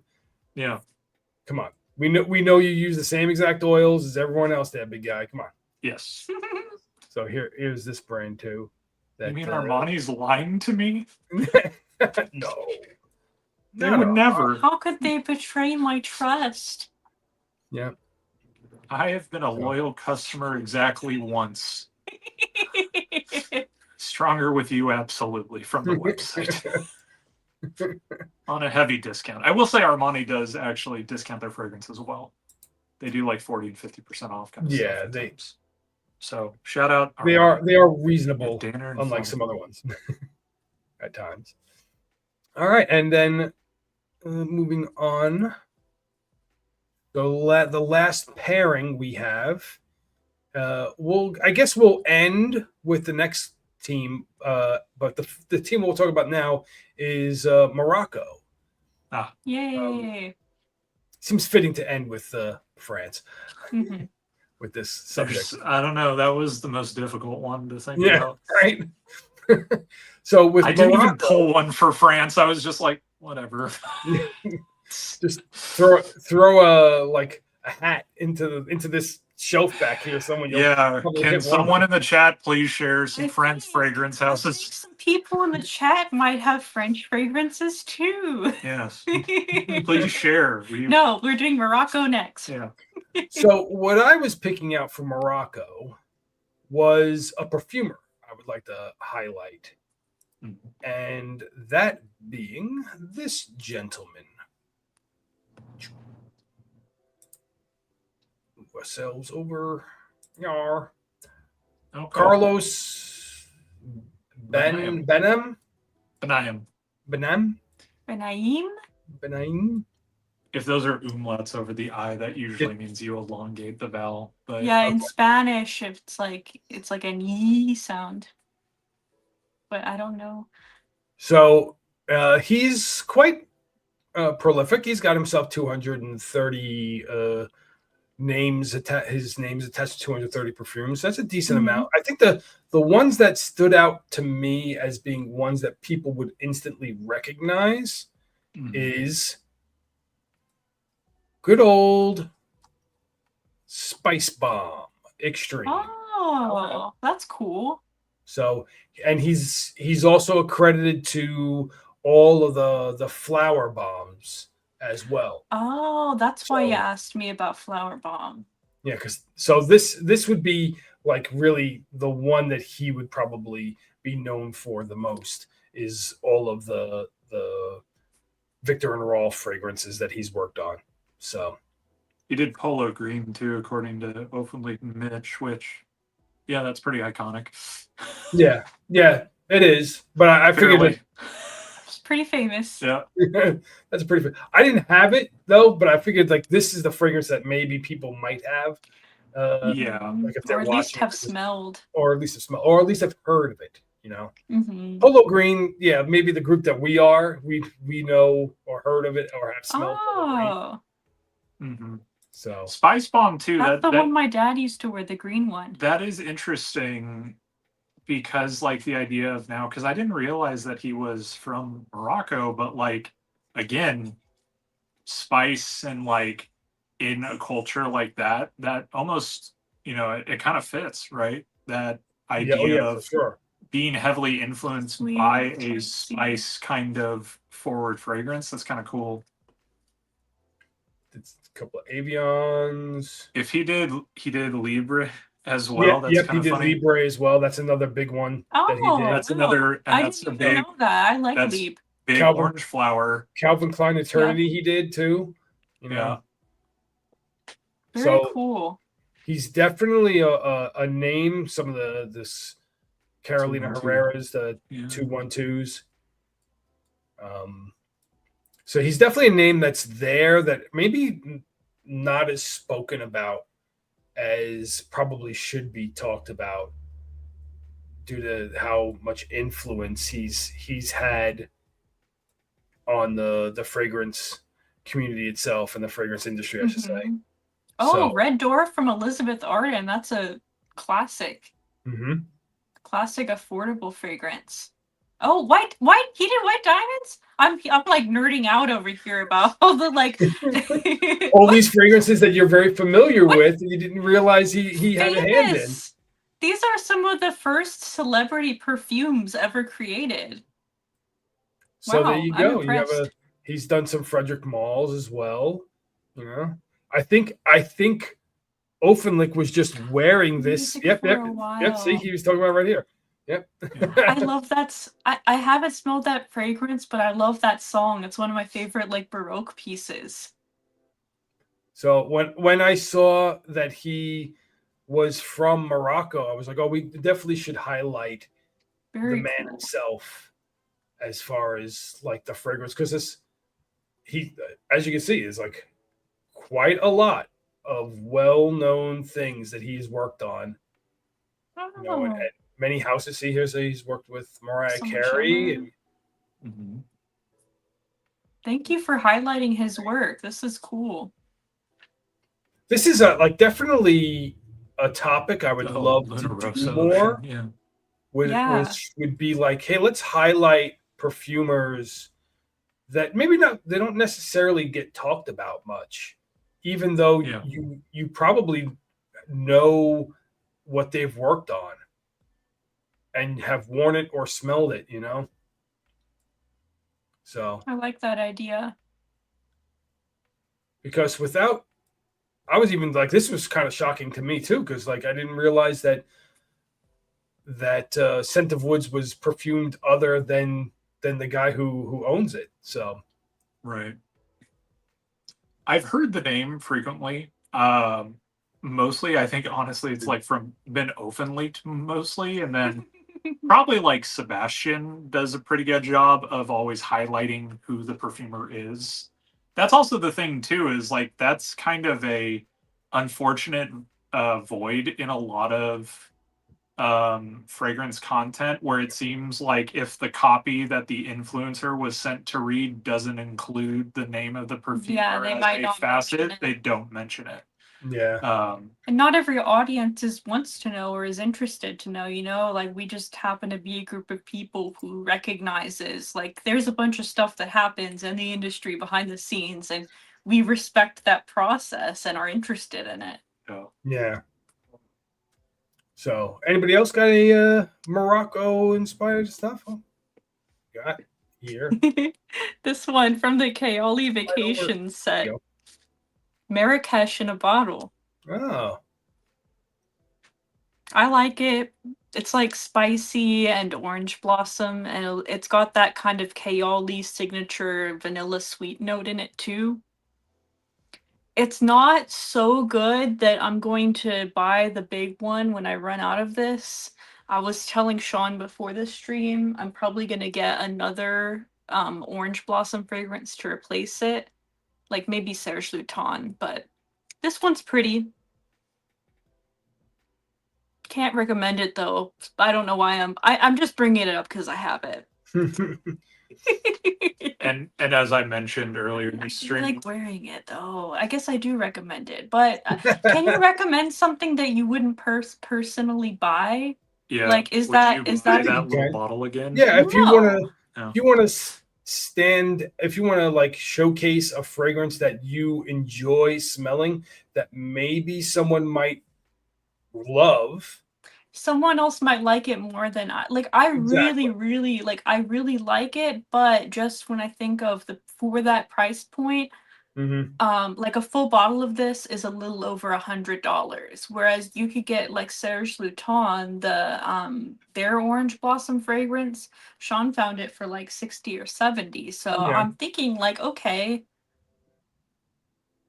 Well, Is it someone is it might. that close enough that you could say that it really wouldn't matter to you if you had either She one? hasn't smelled it well, yet. I haven't. The Oh, thing okay. is, I want to try other like really orange blossom forward ones. I want like spicy, something just like this, basically, is what I want. Will you miss the Kaoli girly vanilla sweetness at the bottom? No, I can always add that with something else. So some people might like that, and that's why you'd be like, if you want it I could see sweeter- this would make it much more approachable, this type of like sharp orange blossom. To answer your question, hand me the bottle of what you're wearing today. What? Hand me the bottle of what Yeah. you're wearing today. I would never buy and wear this fragrance. I can recommend it to you that if you like the smell of it and you're more feminine leaning, you would probably find it to be a really great purchase because I think it's done well for a decent price. That's how you recommend stuff that you. That's how you. Yeah, exactly. Ah, Yeah. very Just- good. Yeah, just because you wouldn't wear it personally doesn't mean. This smells beautiful. It's too light on my skin. I want it to Yeah. be denser. I wouldn't buy it. In a As in a I have a full household bottle. in a household like you two, where you have two people that have fragrance kind of tastes different, very maybe a lot of similarity in taste, but also there's difference in taste. Yeah. It's become more pronounced. Yeah. You guys, Because I'll spray something, I'll be like, huh? Doesn't this smell great? And she'll be like, I'm glad you like Yeah. it. It's like Ganymede, you know. It's like Yes. you could recommend it yourself, uh, but you wouldn't Saga wouldn't recommend it at all. Yeah. And I will say, as Openlake is mentioning, yeah, the Serge Luton stuff, that idea of when I think of like as I kind of looked more and more with Morocco based stuff, I was like, there's like I believe Shurgi, if I'm not mistaken, was supposed to be like the wind whipping across a desert kind of thing in Morocco with the spice as well. There's Araby, that fragrance that's supposed to be, I believe it's like really date forward. The one that I would be interested to see is if there's a brand that's trying to do a take on like mint tea. That's a big thing in Morocco is mint tea. Mm-hmm. I think that would be something I'd be really intrigued to try. Okay. And I think that there's Ombre Sultan as well. Yeah, I've heard about that one too. It sounds cool. Yeah, there's a few of them that are in there. Yeah. We'll just have to get a bunch of samples from them someday. I think you guys would like them because you kind of like the powdery side fragrances. But for me, a lot of the house is very powdery style, like old school powdery, and that kind of like pushes me away a little bit because I can only have a certain tolerance to that much powder. Like Sergey, I loved the opening. Loved the opening of Sergey, and I just would have kept it if it didn't go as powdery off of my skin as it does. It's just too much. So I hope Austin's going to be okay with all the desert dust that's he's going to be experiencing down there in Florida soon. So yeah. Oh, so what do you got there, Sean? This one, oh yeah. This one, again, as I kind of mentioned before, that general Arabic, North African kind of vibes. This is a fragrance that is firmly residing within Saudi Arabia because it's literally Enigma of Taif. It's about Taif Rose, but I will say that there is an evocation of that type of region within this fragrance. This is one that like I was actually kind of taken aback by when I smelled it for the first time because I heard a lot. You know, it's one of the newer ones. Okay, the nose behind Marrakesh is inspired by mint tea. Okay, beautiful. Thank you. That's very yeah, there's so many interesting things like with that sort of overlap. And I can understand also that overlap that Openlink is talking about Morocco being a huge part of modern French perfumery. There is that aspect of like we kind of were talking about this a little bit before where, and I don't think Surge does this because obviously spent time in the region, you know, but there's a lot of brands, they tend to be French, that sort of, I don't want to say fetishize, but that's kind of what they do. Very, very romanticized. That. I'm saying from the colonial past that it's a fetishization. Legionnaires, some French legionnaires. Yeah, that's the thing is there is this sort of fetishization of those regions because of the colonialism. That for me as someone who's a bit more plugged in from a historical standpoint, where like, no offense, if a French brand ever or if a Belgian brand ever existed that made a fragrance about the Congo, I'd be like, what is your problem? What is the matter with you? There are some things with that always kind of give me some weird vibes, which is why I tend to, if I'm looking for those types of more, like, you don't have to refer to it as an Arabic kind of experience just because you're making an amber fragrance, right? Like, for the brands that we've mentioned, they do it intentionally because they're like, no, I was there. I brought it back. These are the things I experienced and I'm creating it for my experience.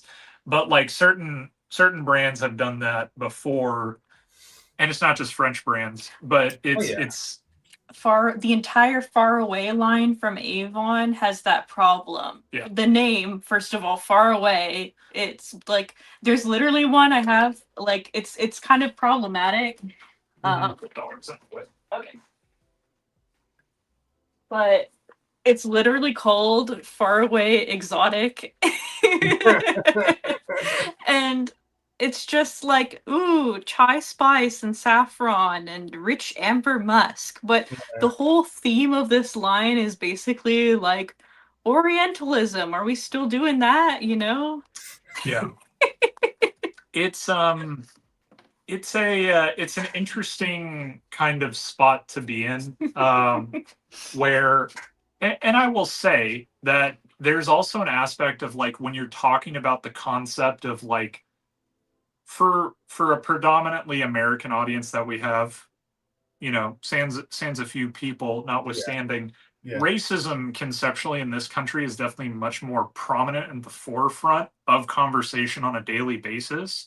So as where there might be other countries, and I know from speaking with people from those countries where I go like, doesn't that seem like a little bit racist to you? And they're like, you Americans really harp on that idea, and it's and for the record, I don't agree with those people at all. I'm like, no, you're wrong. I'm going to do that traditional American thing where I'm like, I'm right. In the case of racism bad, I'm correct. Racism is bad. Oh, for sure, racism, but I think they may look at it in a different light, as it's not them not being. They don't racist. think that they're being like that. Right. Exactly. Right. They're just trying to, hey, look, we're kind of thinking about them homage, you know, of like being in the space and the time. Correct. Not like, hey, we're making light of the situation or like degrading them. Like, look at those silly people living in their little huts. Yeah, or like having a fragrance called G Water. That was so annoying. I watched a documentary thinking, I'm like, maybe he is actually Romani. He ain't. He's not. Not at all. What? That one made me laugh openly. Yeah.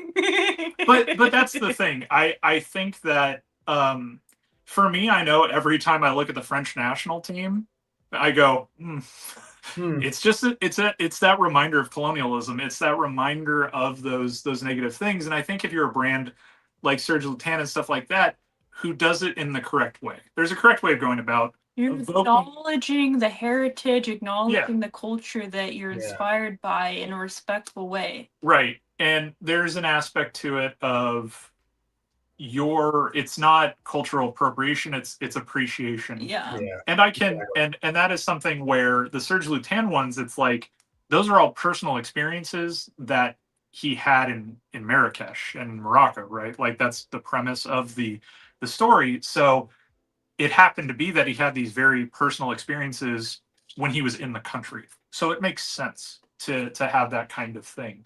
But Again, that's another indication of like my prime philosophy of travel. It can really enlighten you.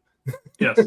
and yes, it seems to have a profound effect on perfumers and how they want to create and recapture a smell of when they were in these other countries. So I love that. Like the idea of capturing the scent of a memory or capturing the scent of a space as you remember it. That's one of my favorite things to hear about when it comes to creation, like creation of a fragrance that's inspired by a place. See. Yeah. It is. You should have been here for the pre-show. It got spicy. Yep. It was a private conversation. I firmly believe though, like Agreed. Ofen is correct. I think the only thing that brings people more together is food. Yes. And I think that there's something to be said about culinarily and then also perfumery. Like it's so scent and there's so. Did you just stick 7? No, I hate that okay, so this is something I've been doing all my life. It's just one of my mannerisms. And Damn now that this whole 6-7 thing, I've The kids are over it. It's okay. It's Okay. just, when I see it, it's funny. I'll fight you.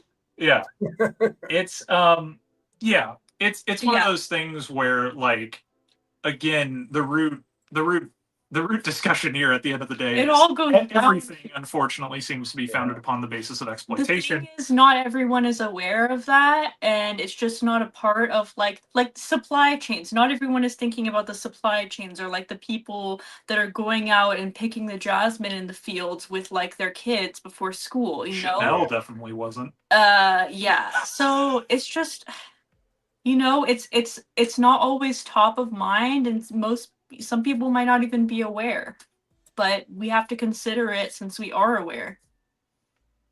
Yeah, it's one of those things where you live in a world in which the foundational elements of it, for the most part, are built upon the idea that someone is losing out when you gain. We can't all win. It's an unfortunate aspect of the world that we live in at present. We can do better. Do I think in the context of like industry and stuff like that, that it's going to be a point where that the person that is picking jasmine is going to have a quality of life that they deserve? I don't think in my lifetime, unfortunately, I don't think that's going to happen. But we just have to do what we can to help the people who we can help and who we can lift up. Well, and that's the thing is my hobby of fragrance is not necessarily a thing that I focus my energy in regards to societal changes. Right, it's not in there. Now, granted, is it slightly in there? Yeah, if you've watched any of the videos I've ever made, I made a video where I just talked about a perfume that I'm like, yeah, don't buy it, just chill. Wait, save, all those things. Because I believe that that's like an important thing to get across, because I think that perfumery is so innately human. Because as an art form, you are required to finish the link. And that is something that I think is really special about it. Cooking also very much the same thing, right? Like as an art form, you need the person creating and utilizing. A painting can sit in a gallery and someone can be there to appreciate it, but that's as far as it goes. They don't really have a experience beyond, just viewing that painting. Unless you get a print of it and take it home. And then they're still viewing it. Yeah. And then they want to try to do, but I think with paintings and stuff, unless it invokes something that is some very personal experience of yourself, like, can you relate to it? And then you can kind of make it kind of have your own kind of feelings about it based off of just what the painting itself gives you, how it affects you internally by just looking at it. And that's its own thing too. Is like, because when I went to college, my major was art, and I had papers about art, and I'd sit in a museum and I just would look and write down what I felt when I looked at a particular, like I picked one particular painting to do at a time, and I just sat there and wrote about it. And the professor was very impressed by how much I actually wrote about the painting, because he was like, you obviously stood there or sat there in front of it for a good amount of time to appreciate every aspect of this painting, and just wrote it down meticulously as I did. So, and I think that sounds like you got a lot out of that class. Yeah. I think, unfortunately, too, what we're seeing in regards to that is that if someone were to be watching us for the first time, and like, let's say that they're just a person that's normally like, they watch a few content creators, they watch a gent scent video and like want to smell nice. And they might have been like, oh, this is kind of fun. I've never heard these brands before, World Cup stuff. And then when it got to this point where we're talking about French colonialism, that's what makes and capitalist societies and the economics of it, the idea there is, for a lot of people, they would disengage at that point and they would do the whole, it's not that deep. And it's like, it is that deep. just because you aren't experiencing the lesser, or the not lesser, but the negative outcomes of a system like this, of an industry like this, doesn't mean that they're not happening. Just because you're not aware. And what makes you a better person, just like you were saying, is the person that can sit in front of a painting and write and just continue to have that experience and look at it. That is a person that is examining the world around them in a much more deeper, more meaningful way. There's some negative aspects to that, because when you become conscious of these types of things, it does make it more difficult. And in the same case, like what OpenLink is saying, I find myself doing very much the same thing, where Yeah. I'm buying from smaller brands. I'm finding brands like the Cirrus Parfums one, the one in San Antonio that I'm going to be making stuff on. I did the Brooks scent video. I did the Void scent video that I need to actually edit. I'm looking at things where it's a team of like, maybe, depending on what it is, 1 to 5 people that are producing products, and have a, like, I need to jump into House of Mammoth, because every time he's been posting videos on social media, I watch them, and I like a lot of the things that he's saying. And it's like, the hope is that the fragrances will actually be something that I enjoy, because at the end of the day, it's a hobby. Yeah. And if a brand makes a bunch of fragrances that I absolutely detest, I can't really buy stuff to put on that I don't like the smell of. You can't support them in purchasing the fragrance. I mean, you can support them in like liking their content or whatever they do. You just say, "Hey, I'm supporting you. I'm behind you as far as what your message is." Unfortunately, I just don't like what you have product wise. Yeah, just cheering them on from afar, kind of from the sideline. Yeah, you don't have to be the like. I love like one of his fragrances, Rumble. Right, I love Rumble. It's like my favorite one of Mammoth. Mm-hmm. Maybe you just don't have one that's from Mammoth. And I have a feeling I probably will like at least a couple of them, just because he's got a pretty wide kind of range that he's produced. He does. Which is cool. So I need to do that. But yeah, I think that the World Cup kind of aspect of fragrances is like, you can see how there is this wealth of international, different kind of really beautiful stories to be told in this sort of intermingling. But there also has to be acknowledgement that that intermingling came at a pretty substantial cost to a lot of different people, and still does. And I think that if we don't acknowledge that, that's a disservice to us, and as people, and anyone that is listening to us, because I think that that brings about more meaningful conversations, and in a small way can enact more more critical kind of analysis. But I also think that we're kind of in the death knells and the beginning of the end for what fragrance content looks like now,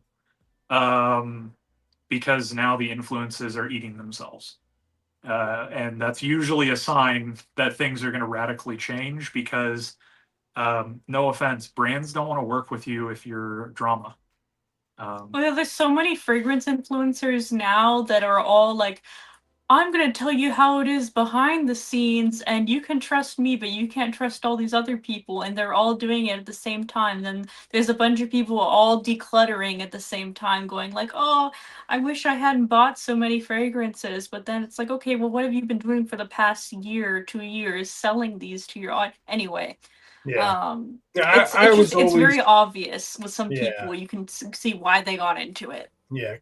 I was always of the opinion, if I was ever to get fragrances for free from companies, that I would probably give them away. Like, I would wear them, I would review it, and then I would give it away to the people that watched me. And I wouldn't even ask for a dime. I would just be like, here you go.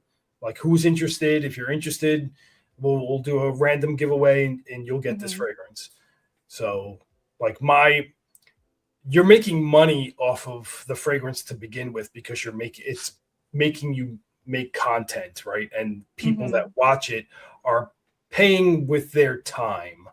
Mhm. So if I'm making money that way, I can give you the fragrance. It doesn't like I'm not looking to make that much extra cash.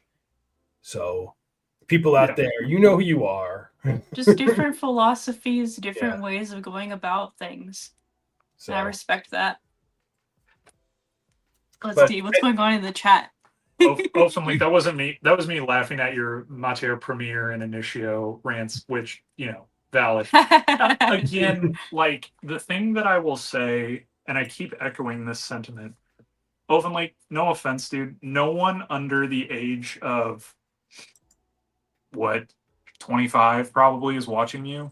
Like, let's be real. Your audience specifically, and I understand that you're cognizant of the idea that you want to present in a very honest, transparent way and that you don't want to influence people to do things that they shouldn't do.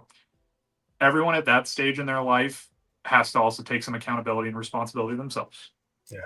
You have, when you were like, oh, Tower fragrances, these are amazing. You want to know what I did? I didn't blind buy a bottle. I went, I'm going to sample these because this guy who has taste that seems to line up with me, that has some very interesting fragrances, and the way he's presenting them is really cool. I'll see and test and see if I like them. Because even if it's stuff that you like, I might not like it. Because that's the thing. I really like Radical Rose from Matière Premiere. I don't think you like that fragrance. I like amberwood. It smells good to me. So that's the thing. It's one of those things where I understand your reticence, and I would never be dismissive of that. It makes absolute sense, and it's good that you have that, because if you were just like, all right, now the real shilling begins, now that I've been given free stuff, like, then I'd be like, well, yeah, man, that's not great, Having a platform, I feel, even at a very small scale, is a massive responsibility. And the responsibility is to stay true to your own standards, your own ethics, and that's just the way I go about it, and I'll continue to go about it. No brands are going to want to work with me because I'm going to be like, do you understand how this fragrance lines up really well with Das Kapital as a narrative device? I'm about to do a fragrance video where I'm basically going to do a Filippo Sorcinelli review where I call out basically everyone who puts the label of ultra niche on things and tell them that they're all morons. But I don't really care. No, the people that want to watch my content will watch my content. If someone that is a notable influencer looks at my content and goes like, what is your argument going to be? I told you that you were being sacrilegious by licking the hand of a bottle that's supposed to represent a Catholic relic. You're not going to care. You didn't get to that point of doing that because you cared about other people's thoughts and opinions. Yeah. Different approaches. Yeah. Yes. Very true. And we didn't even talk about, I mean, let's face it. That was all France. Everything about that. No, everything about that was France. Yeah, but that's what I was going to get to. We didn't talk about like fragrances in particular, but I mean, for modern perfumery, France is the world, the country that really put the spotlight on and put it into motion what we're living today as far as the fragrance world. So, Sarah over here. Some PR. Yeah, I see why some people really enjoy PR and some people feel weird about it, and that I totally get it. Especially if you didn't ask for the PR, because some brands will just send you stuff.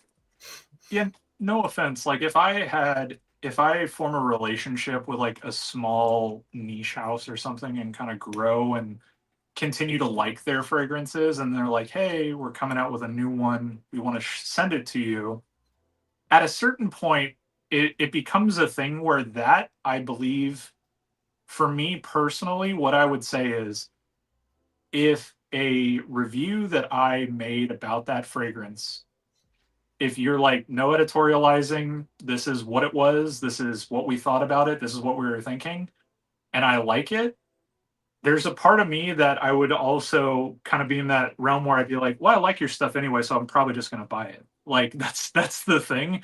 I would be at a point in my life where I'm like, okay, that's fine. Or what you do is, hey, I got sent PR. I bought a bottle and Yeah, I'm giving it away. I've seen people do that. Like almost what Neil was saying, where it's like, hey, they sent me PR. I really enjoyed this one, and I want someone else to enjoy it as well. So I'm raffling off one. Yeah, giving yeah, back to the people who give their time and energy to you by giving their like that's one thing I think gets overlooked seriously is how much a view, just one view is worth. Like the fact that someone put their time into, maybe they're multitasking, maybe they're doing the dishes, but yeah. still that's But still, that's yeah, huge. That's their they can't no one can get their we've time back. we've been on live right now for Mhm. 2 hours, and if you've been with us the whole time and you watched this whole thing, think about it. Like, if Yeah. what do you value your time? If you are somebody who makes, let's just say, $30 an hour, you've just Mhm. basically spent $60 with us. If you Mhm. want to really look at it as from a work standpoint, and we really appreciate you taking that time and Totally. being here with us and Yeah. spending literally, for some people, even more than $30 an hour. Some people make a lot more than that. So Yeah, yeah. We so and appreciate some people y'all make for less than that. always We coming. appreciate anybody who, doesn't matter how much you make an hour, but we appreciate you being here and taking the time to spend it with us. So Yeah, and whether you're able to participate in the conversation or if you're checking the replay or if you just want to stop in and say hi, like all of that means so much to us. Like that's why we keep doing the show. yeah. Yeah, It's and you know, a lot of times go it's ahead. doing the show for me is getting to hang out with my co-hosts here, but also doing Mhm. the show for me is fun to hang out with the community itself. um, it's not so much I'm looking to court some brand or something like that. No.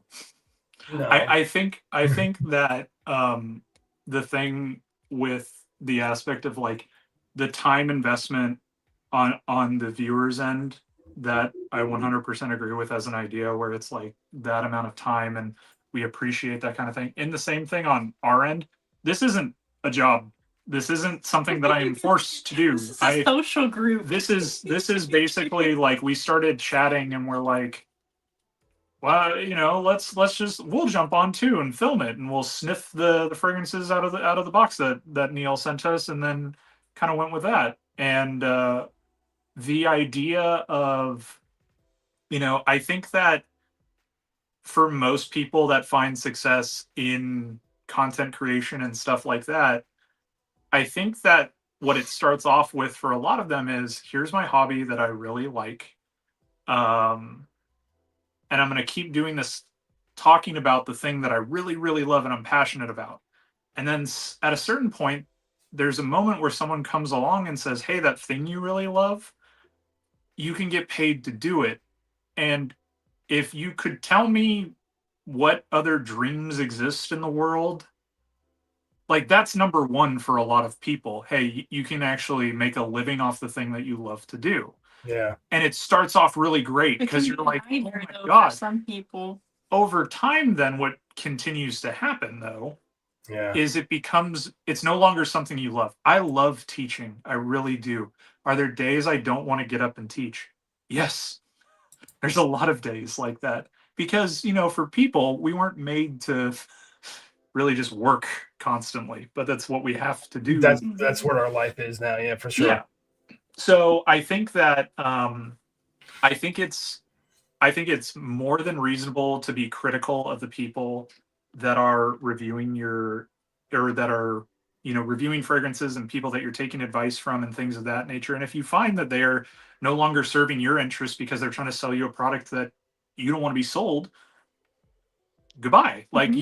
you don't need to worry about them anymore. Exactly. Yeah. I have trimmed my list of content creators pretty It's always substantially. good to Yeah. to prune that subscription list a Literally couple did times a one year. today because of a comment that they made, and I went, why are you even bringing that up? Y'all, I'm so sorry, but my headphone is about to die, so I'm gonna say goodbye and I'll go ahead and start dinner. But I hope everyone has a great evening. Take care. I'll be in the chat just while I'm Okay. cooking. We're probably going to Okay. end it pretty soon now, anyways. Okay. So that This way was we a don't- great episode. It was a great episode. We did.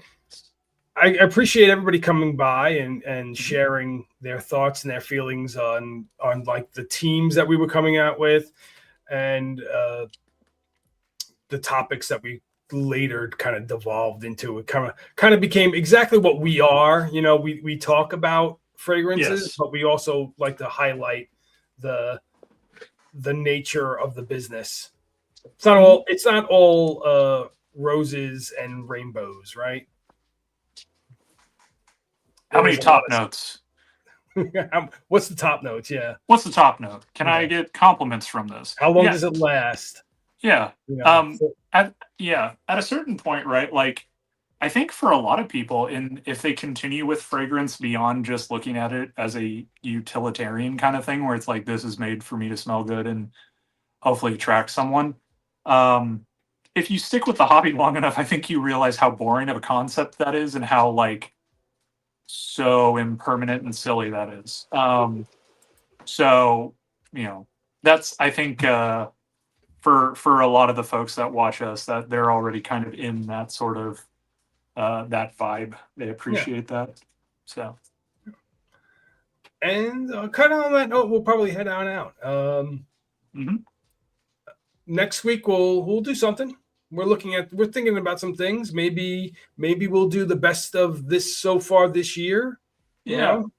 We're thinking about we're almost at halfway through the year, I believe. Yeah, so. we're right there. So I think it'd be a cool topic, and I'd love if everybody in the chat, you know, if you're watching this later on, come at us next week with what the best thing you've smelt so far this year.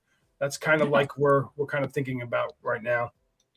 And it can be new to you. It doesn't. It's going to be new to me for a bunch of my takes, because I don't buy like brand new releases, it seems, anymore, which is kind of nice. It's kind of nice. Yeah, and I'm pretty sure that there'll be some people that have just it is new this year as well. Yeah. So yeah, no, 100%. Something new to you is fine. Like, if someone comes in and is like, "Hey, I finally got Bleu de Chanel EDT," that's awesome, dude. What do you like about it? Yeah, what do you like about it? Yeah. Thanks for coming, Sarah. Appreciate you. Thanks for coming, Sarah. And well, we'll see you next week. Hit that like. Thanks, everybody. Hit the subscribe. Yes. Go watch the Gusto Limone video. Yes. Layering. It's a fun one. Yeah. Take care. Be nice to yourself and your neighbors, as a friend would say. Yes.